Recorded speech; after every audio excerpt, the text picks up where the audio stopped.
after 9/11, Muslims across the United States spoke out against discrimination and racism they felt was directed toward them. But Islam has actually been attracting more and more Americans every day. RT's Priya Sridhar went to a mosque just outside of Washington, D.C. and found out why so many Americans have converted to their religion. Listen. It's the call to prayer, and it's answered by more than 1 billion Muslims all over the world, including Caitlin Billings, a 22-year-old American who was raised Christian. I converted last year, the 1st of Ramadan. My mother, she was afraid that I was going to marry someone who would beat me. She was crying a lot. She thought that I was betraying her by changing my religion to something that she didn't know about. Backtrack almost a decade ago to 9/11. Today, our fellow citizens, our way of life, our very freedom came under attack in a series of deliberate and deadly terrorist acts. President Bush waged a war on terror, targeting extremist Muslims who were labeled as terrorists. Many Americans, like Caitlin Billings, remember that time in the United States very well. I was 14 when September 11th happened, so I didn't really know what was going on, if that really was Islam. People said it was, so I believed it just like everybody else. But as Billings got older, she decided to find out for herself.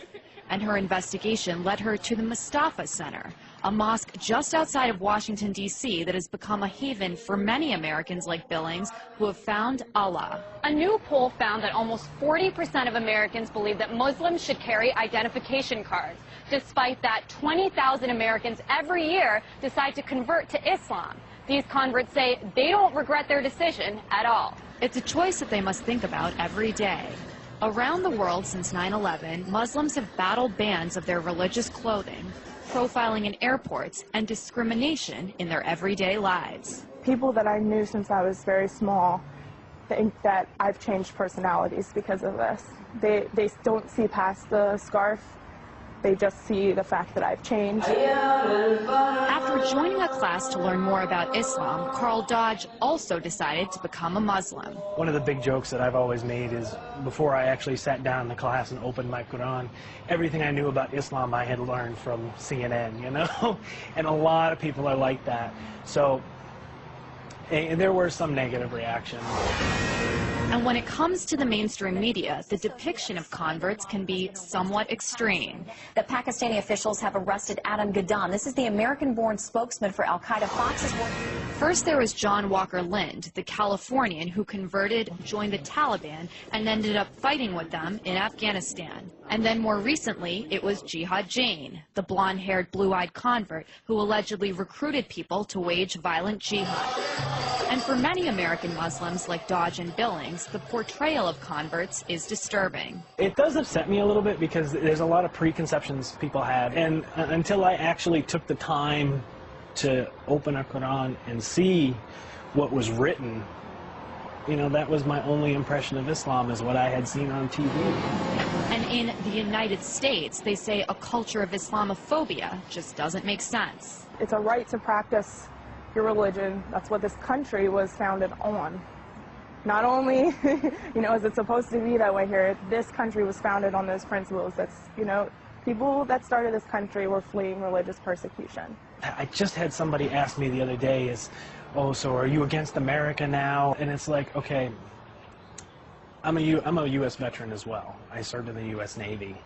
And so I do believe in this country. I volunteered to defend this country. I volunteered to, stand up for what the Constitution says. No matter what unfolds around her, Billings says she's proud to be a Muslim. If no one in the world wants to talk to me and be my friend, I still don't regret it.